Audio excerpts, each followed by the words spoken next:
great fit after 50 tip.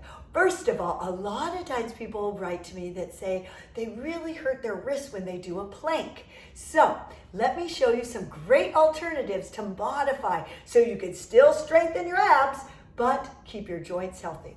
Okay, so of course, this is a high plank that some of you have had issues, but always remember your shoulders and wrists should be in one straight line.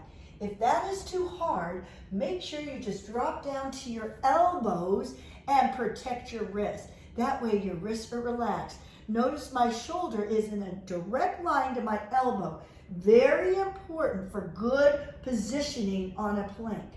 The other alternative is to go halfway and just hold your knees bent and lift your knees off the floor. You can feel it in your abs this way too.